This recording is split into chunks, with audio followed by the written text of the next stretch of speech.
In this lecture, we are going to learn static storage allocation, as we have learned in the last lecture what is runtime environment and what is activation record. And for the activation record, storage allocation is required. So this is one kind of storage allocation, that is static storage allocation. So what is this and what we can do in it? The first thing is memory will be created. Memory will be created at compile time. Memory will be created at compile time. And the second thing is what? Binding cannot be changed. Binding cannot be changed. What is the meaning of binding? We are going to learn very soon. It means binding cannot be changed. It means we are saying that memory location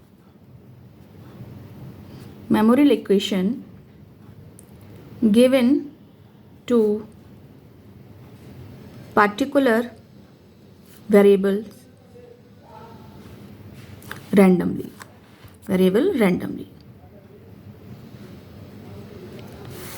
Right?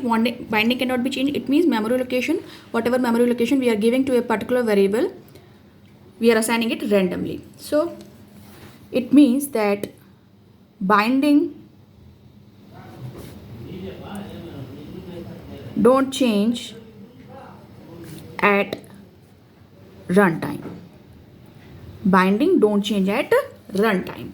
So that is the meaning.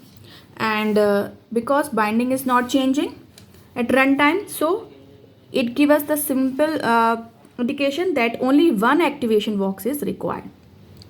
Only one activation record, or we can say box per procedure, is required. One activation record per procedure is required.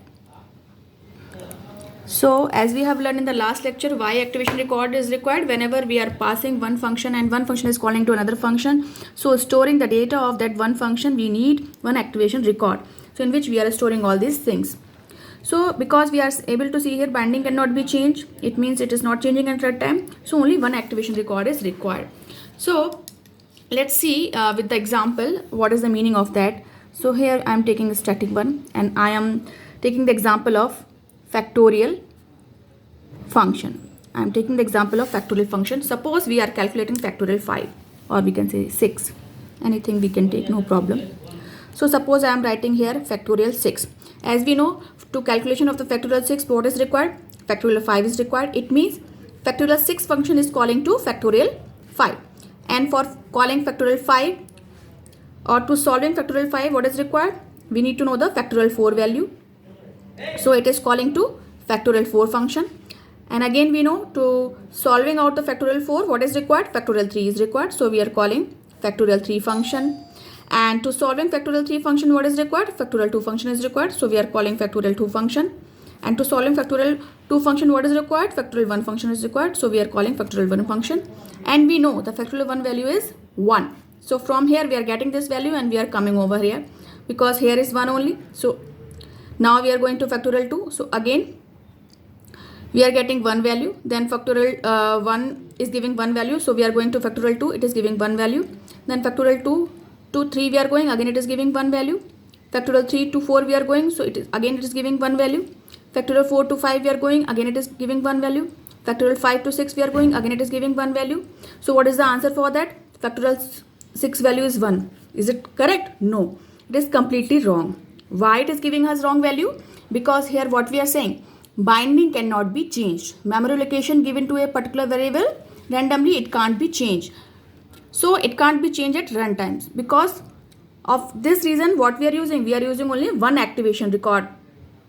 So what is happening over here? If we are calculating a and I'm supposing in a variable I'm putting the factorial 6 value, because what we want, factorial 6. So it will change to 5, it will go to 5, then it will go to 4, then it will go to 3, then 2, then 1, then it will stop. Then from 1, what value we are getting? 1, 1, 1, 1, 1. Because of one activation record. So that's why it is not storing the data earlier. Whatever earlier data is there on factorial 6, it is not storing. Because it is not storing the earlier data, so it is giving wrong answer. It is giving wrong answer. So we can say the disadvantage of this. What is the disadvantage? Recursion. Recursion is not supported. Recursion is not supported in static storage allocation. So this is the disadvantage of this. What things we are saying? Memory allocation will be created at compile time. Binding cannot be changed. Because binding cannot be changed, so activation record is 1 only. That's the reason recursion is not supported in static storage allocation, because we are able to see it is not storing the value, and every time one function calling to another, so it is not storing the value, so it is not giving us the value back. As we know in recursion, first we go in upward direction, 6 to 5, 5 to 4, 5 to 3, 3 to 1, 3 to 2, 2 to 1. Then whatever value is there, we are getting those values here. Because it is having only one activation box, so it is not storing the value. That's why recursion is not supported over here. And the next thing is what?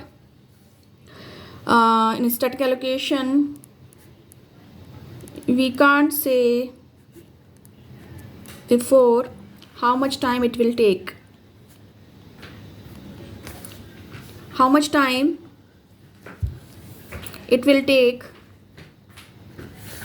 how much time it will call variables.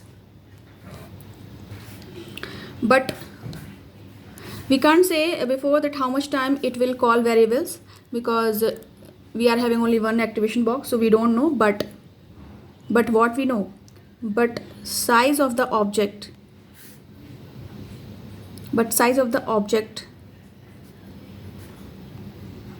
must be known at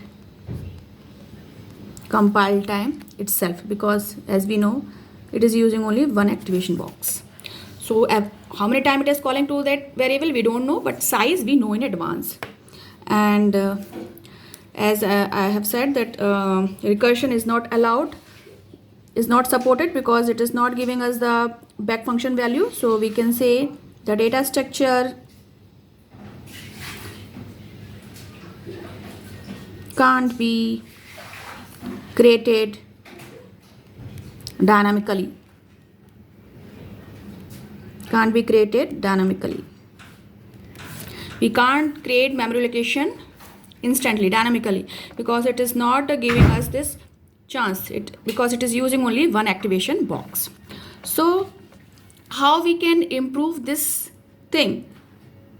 How we can improve these things? These kind of things we are going to learn in the next lecture, in which I am going to discuss stack storage allocation.